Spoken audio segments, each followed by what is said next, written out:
সেটা বয়ান দিয়েছেন। وَقَضَى رَبُّكَ أَلَّا تَعْبُدُوا إِلَّا إِيَّاهُ وَبِالْوَالِدَيْنِ إِحْسَانًا সুবহানাল্লাহ।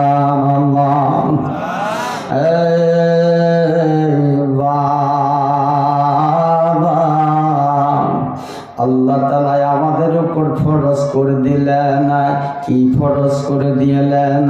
এক নাম্বার ফরজ নির্ধারণ করে দিয়েছেন দুনিয়ার মানুষেরা রে, আল্লাহ তা'বুদু ইল্লা ইয়াহু, আমি আল্লাহ ছাড়া অপর কারো ইবাদত করা চলবে না।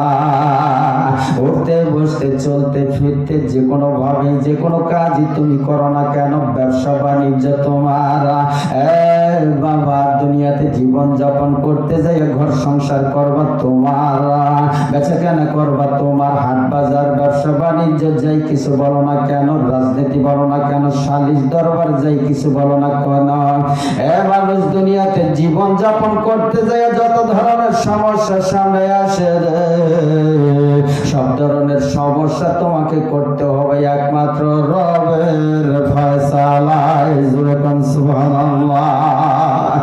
এজন্য এক নাম্বার যেই নির্দেশ প্রদান করলেন দুনিয়ার মানুষ, আমি আল্লাহর সাথে অপর কাউরে সংযুক্ত করব না, আমি আল্লাহর সাথে অপর কাউরে এক করব না, আমি আল্লাহ একক, আমার সাথে কাউকে শামিল করা যাবে না। বুঝে থাকলে বলেন তো, বাংলাদেশের মানুষ আমরা আল্লাহর সাথে অপর কাউরে সংযুক্ত করি কি করি না? করি না? বিস্তারিত বলার সময় হবে না। বাবা আল্লাহর সাথে অপর কাউরে সংযুক্ত করার সুযোগ নাই, যেহেতু আল্লাহ কোরআনে বলেন কুল্লু আল্লাহু আহাদ আল্লাহুস সামাদ লাম ইয়ালিদ ওয়া লাম ইউলাদ ওয়া লাম ইয়াকুল লাহু কুফুয়ান আহাদ। জোরে কোন সুবহানাল্লাহ। এই জায়গায় আমার আল্লাহ তাআলা নবীকে বলে দিলেন, বন্ধুরা তুমি বলে দাও আমি আল্লাহ একক, আমি আল্লাহ একক, যার দ্বিতীয় হওয়ার সম্ভাবনা নাই।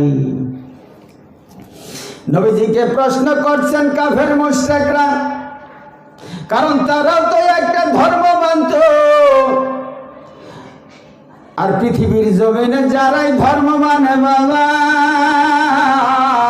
ওই মানুষটাই কিন্তু আল্লাহরে কোনো না কোনো ভাবে মানে। আল্লাহরে যারা মানে না, যারা বিশ্বাস করে না, তাদেরকে নাস্তিক বলা হয়। বাবা আর আল্লাহরে যারা বিশ্বাস করে যেভাবেই করে তাদেরকে আস্তিক বলা হয়। যদিও তারা কাফের ছিল, তারা একটা ধর্ম মানত, আল্লাহরে কিন্তু তারা অস্বীকার করত না। কিন্তু নবীর সাথে দ্বিমত হইতো কোন জায়গায়? নবী আল্লাহরে যেইভাবে মানত, যেইভাবে মানার জন্য দাওয়াত প্রদান করতো বাবা, কাফের মুশরিকরা ওইভাবে মানত না। এজন্য তারা আশ্চর্য হয়ে নবীজিকে প্রশ্ন করে, আব্দুল্লাহর ছেলেরা আমরাও তো আল্লাহর মানি, আল্লাহর পূজা করি, আল্লাহর উপাসনা করি, কিন্তু তুমি যে আল্লাহর দাওয়াত দাও, যে আল্লাহর কথা তোমার ওই আল্লাহ কিসের তৈরি? ওটা স্বর্ণের তৈরি না রূপার তৈরি না পাথরের তৈরি নাকি দামি অন্য কোন দ্রব্যের তৈরি? কারণ তাদের যে জ্ঞান আছে, যেই সায়েন্স আছে, সেই সায়েন্স নিয়ে তারা নবীরে প্রশ্ন করতেছে। এবার নবীজি মর্মাহত হয়ে যান, আমার আল্লাহ তাআলা জিবরিল আমিনের মাধ্যমে সূরা ইখলাস পাঠায়া দেয়, কুল্লু আল্লাহু আহাদ। তুমি মর্মাহত হয়ো না, মনে দুঃখ নিও না, টেনশন করিও না, ওদেরকে বলে দাও, ওদেরকে জানিয়ে দাও, শুনিয়ে দাও আমি আল্লাহ একক, আল্লাহুস সামাদ, আমি আল্লাহ স্বয়ং সম্পূর্ণ ওয়ালি নয়, সর্বে সর্বা, কোনো দিক দিয়ে না যাই নাই, কোনো দিক দিয়ে কমতি আমার মধ্যে নাই। আল্লাহ হতে হলে যেই গুণাবলী থাকা দরকার 100% আমার মধ্যে তাই আছে। জোরে কোন সুবহানাল্লাহ। সম্মানিত হাজিরিন, আমি এই দিকে কথা বাড়াইব না, কারণ এই বিষয়ে আলোচনা করতে গেলে বাবা সামনের দিকে আগানো সম্ভব হবে না। শুধু এতটুকুন বলে রাখি, আল্লাহর সাথে মনের ভুলাও কখনো কেউ তার শরীক বানাইবা না। আমি যেই কথা বলতেছিলাম, ধর্ম যারাই দুনিয়াতে মানে তারাই কিন্তু আল্লাহরে মানে, যেভাবেই হোক, যে ধর্মেরই থাক। বর্তমান খ্রিস্টানরা তৃতীয়পন্থী, তাদেরকে বলা হয়, তারা কিন্তু আল্লাহরে অস্বীকার করে না। ইহুদিরাও করে না, ঠিক না ভাই? ঠিক, হ্যাঁ, তারা আল্লাহরে মানে তো, কিন্তু নবী যেইভাবে মানার শিক্ষা দিয়েছেন, আল্লাহ যেইভাবে ইচ্ছা ব্যক্ত করেছেন সেইভাবে কিন্তু মানে না। তারা তৃতীয়পন্থী। কিভাবে? 1 নম্বরে আল্লাহরে মানেন, 2 নম্বরে আল্লাহর বউ হিসাবে মরিয়ম আলাইহিস সালাম রে মানে, নাউজুবিল্লাহ বলবেন না। 3 নম্বরে তারা আল্লাহর বেটা হিসাবে ঈসা নবীর মানে, নাউজুবিল্লাহ বলেন। আল্লাহর বউ আছে, বেটা আছে, হ্যাঁ, তারা বানাইয়া লইছে। বাবা কথা বাড়াইতে চাই না, এবার আসেন বেগে যায়। আমার দেশেও যেই মানুষগুলা 18,000 কোটি দেবতা মানুক, আর 33,000 কোটি দেবতা মানুক, 36,000 কোটি দেবতা মানুক না রে বাবা। বাবা, এরা যত দেবতাই মানুক, সব দেবতাদের উপরে একজন মহাদেবতা জানে, মানে না, একজন মহাদেবতা মানে না। কারণ জানে যে আমরা যত দেবতা মানতেছি সব দেবতার উপরে একজন, তিনি হলেন মহাদেবতা। এই মহাদেবতা কারা?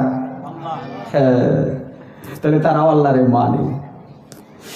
কিন্তু আল্লাহরে শুধু মানলেই হবে না,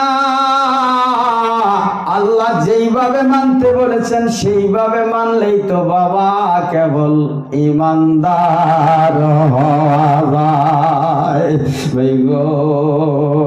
আল্লাহ যেহেতু নির্দেশ প্রদান করেছেন আল্লাহু আহাদ, তিনি একক, যার দ্বিতীয় হওয়ার সম্ভাবনা নাই।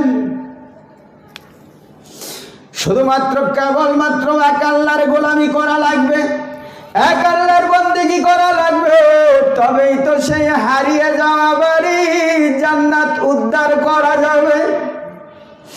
আর যদি আল্লাহর এক না যায় না, আল্লাহর সাথে অপর কাউরে সংযুক্ত করো, যেভাবেই করো, ধর্ম পালন করতে গিয়েই করো, আর রাজনীতি করতে যেয়েই করো, দুনিয়াতে কোনো স্বার্থ হাসিল করার জন্য যদি আল্লাহর সাথে অপর কাউরে সংযুক্ত করো রে বাবা, বাবা, তাহলে হারিয়ে যাওয়া বাড়িটাই আর পুনরুদ্ধার করা সম্ভব হবে না।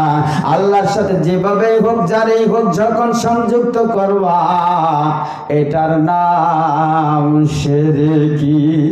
ইন্না শিরকা লাযুলমুন আযীম। ভাই গো, এটা হলো অত্যন্ত মারাত্মক জুলুমকারী গুনাহ। আল্লাহর সাথে শরীক বানাইলে বাবা মানুষটা মুশরিক হয়ে যায়।